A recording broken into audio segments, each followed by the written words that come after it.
Today represents 50 years of Israeli occupation, of the Israeli occupation of Palestine, of Gaza, of the West Bank, and the Golan Heights in Syria. It represents, sort of the permitted continuation of this injustice, and really the 50th year of us as a country and as citizens standing by and allowing it to continue. So we're here today in Portland, Congress Square, marking the 50th year of Israeli occupation of the West Bank and Gaza. It's been 50 years since the 1967 war, where those territories were occupied, and they remain under violent military occupation. I'm Beth. I'm a community member here in Portland, Maine, and a group of us are here today acknowledging that it has been 50 years since the Israeli occupation of Palestine began in 1967. This 50-year anniversary is also happening alongside some other anniversaries. It's been 100 years since the Balfour Declaration, which was kind of the first governmental support of the Zionist movement. And it's been 70 years since the UN partition plan, which recommended giving over 50% of the land of Palestine to what became the state of Israel. And then it's also 10 years since the Israeli deadly blockade of the Gaza Strip began. So those are the anniversaries we're acknowledging today. The occupation was never intended to be a temporary thing. Supposedly it was a temporary security measure to occupy these borderlands 50 years ago. However, the policies, the building of the walls, the construction of many, many checkpoints, prisons, and the building of lots and lots of settlements. Israel upholds a system of apartheid, a system that is based on race and ethnicity, people having different privileges, different limitations in society based on their race and ethnicity. People have identification cards, and if you have one identification card, you're able to move freely, you're able to speak freely, you're able to live in relative peace and comfort. Whereas if you have another identification card, you do not have access to those same privileges. Maine taxpayers pay quite a bit of money to help fund the Israeli occupation because every year our federal government takes our federal taxes that we pay on April 15th and gives tens of millions of dollars to Israel every year to buy weapons and to construct checkpoints and to jail people, keep people in indefinite detention. A particular problem and a particular human rights violation has been the incarceration and even torture of juveniles. I have spoken with many children who have been arrested and imprisoned in Israel. One example is Shadi Farah, who is one of the youngest Palestinian prisoners. He was arrested at the age of 12. There is 1.8 million Palestinians living in Gaza, which essentially is 25 miles long by about 5 or 6 miles at its widest point. It's considered an open-air prison. Unemployment is skyrocketed.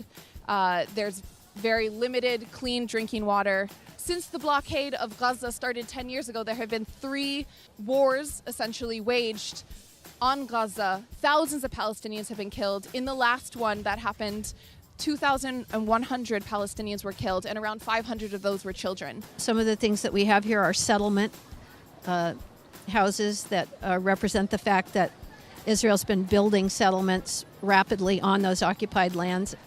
And we also have our BDS banner. BDS stands for Boycott, Divestment, and Sanctions. And this is a action that internationally people are taking in solidarity with Palestinian civil society to bring pressure on Israel. As a way to put financial pressure on Israel to change their apartheid and occupation policies. The BDS movement is calling for 3 things: the end to the occupation and dismantling the wall, the apartheid wall, equal rights for Palestinians within what is considered Israel, and right of return for the Palestinian refugees, the over 6 million Palestinian refugees who are displaced In 1948, 750,000 Palestinians were displaced from Palestine violently. Those Palestinians and their descendants, which today make up around 6 million Palestinian refugees, do not have the right to return to Palestine. So the diaspora is made up of Palestinians who may be refugees, Palestinians who have immigrated, Palestinians who are living in other parts of the world, but the diaspora refers to Palestinians who are not living within the borders of Palestine. Boycotting would refer to products such as Remax, the realtor, which does business in the occupied territories and profits from that. And boycotting SodaStream has been another Maine campaign that was at the Common Ground Fair 3 or 4 years ago. And so that's an example of a couple of boycott campaigns that you could learn more about on our Facebook page. The Maine BDS Coalition has a Facebook page to learn more about that. D is divestment. This would refer to pressuring institutions or funds for retirement funds, that kind of thing, to divest from investment in the occupied territories or in businesses, Israeli businesses that are doing business there. And then sanctions is not part of the main campaign as much, but it can be part of nation states bringing pressure on Israel to respect human rights and to end the occupation. People can go to the U.S. Campaign for Palestinian Rights. That is the coalition in the U.S., the largest coalition for Palestine solidarity organizations and organizations doing BDS work. So one of the most powerful cultural boycotts that has happened in recent years is when bands, popular entertainers announce that they're going to play in Tel Aviv or elsewhere in Israel. Very often international activists take to Twitter and other social media platforms to ask the band to please reconsider supporting apartheid and military occupation and ask them to cancel their appearances, and that has often been successful. There are lots of nonviolent ways to press for change and to ask for the occupation to end. Yeah, there's both a Facebook page and a website for Maine Voices for Palestinian Rights, and there are a number of other networks on social media you can work your way into. And if you're just getting started on and are looking for some literature or some information, some good starting points might be U.S. Campaign to End the Occupation,